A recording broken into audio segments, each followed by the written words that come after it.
Yashraj Films is marketing Alpha as a brutal, female-led departure from the standard spy universe formula, a darker, grittier upgrade to the franchise. We're talking about stylized, heavy-hitting espionage that promises to leave the bright, candy-colored explosions of the past behind. But finding out if that promise holds true requires a significant upfront investment, almost 3 hours of your time, and the cost of a premium theatrical ticket. So we have to ask the practical question: is Alpha a genuine cinematic evolution, or the exact same template with more expensive production design? We aren't going to waste time with a spoiler-filled plot breakdown. Instead, we are doing an objective evaluation of the film's structural trade-offs. Understanding the gap between this visual facelift and the narrative foundation is essential before you spend a single dollar at the box office. To accurately judge the return on your theatrical investment, we first need to divide potential viewers into 3 distinct categories based on what they actually prioritize at the movies. This chart maps out those segments: those showing up for the story, those chasing the action, and those who are simply looking to kill a weekend. Right now, the outcome for each of these viewer types is completely unresolved. Think of this movie like an apple.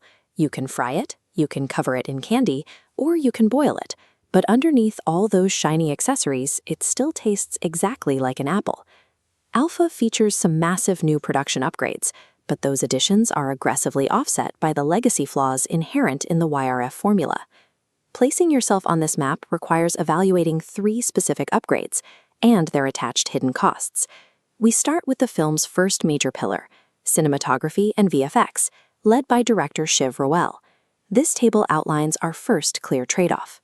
The technical inputs here are heavy shadows and significantly upgraded visual effects. Rawail successfully sheds the flat, warm lighting of past entries like Pathan and War. Instead, he builds a genuinely beautiful, moody atmosphere. This visual overhaul successfully elevates the entire look of the film. But this aesthetic accessorizing serves largely as a distraction. Once you look past the shadows, the underlying story template remains identical to the films that came before it. You are watching the exact same narrative beats play out, just painted with a sleeker brush. While this is definitively the best-looking film in the universe, superior lighting cannot mask a hollow narrative foundation. That brings us to the second pillar of our evaluation, the action mechanics and choreography. YRF shifted away from the extreme, floaty wire work that plagued previous movies, opting for something far more physical. When characters fight in close quarters, you feel the weight of every single punch and slam against the concrete.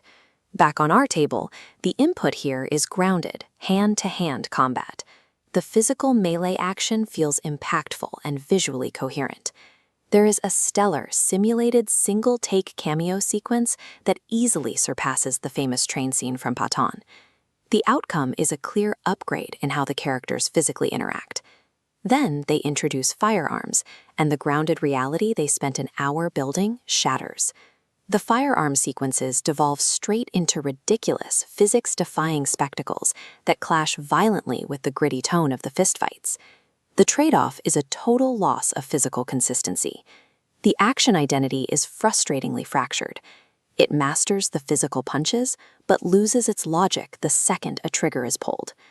Now we address the final pillar, the script, dialogue, and character performances. We start with Alia Bhatt's performance. Despite her talent, the performance here feels strained. She pushes too hard, over-emoting through theatrical and messy plot beats. The script recycles the exact same India-Pakistan espionage tropes we've seen for years, while relying heavily on massive logical conveniences to move the characters. Even with Bobby Deol anchoring certain moments, his involvement gets tangled in these convoluted narrative threads. Looking at our final row, the input is plot conveniences and strained emoting. Because the characters are forced to deliver mandated dialogue, you lose any genuine connection to their survival. The outcome is a complete loss of emotional investment. The script sacrifices narrative tension for cheap spectacle, which means you simply cannot take the emotional stakes seriously. Let's bring all this evidence together to see if this film is actually worth your time and money. This chart is a matrix mapping the trade-offs we've just discussed against what you actually want out of a movie.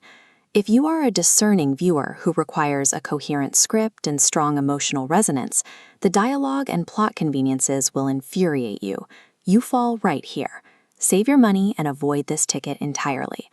On the other hand, if you prioritize universe building, character cameos, and heavy physical action, the hand-to-hand sequences do enough to justify the price of admission.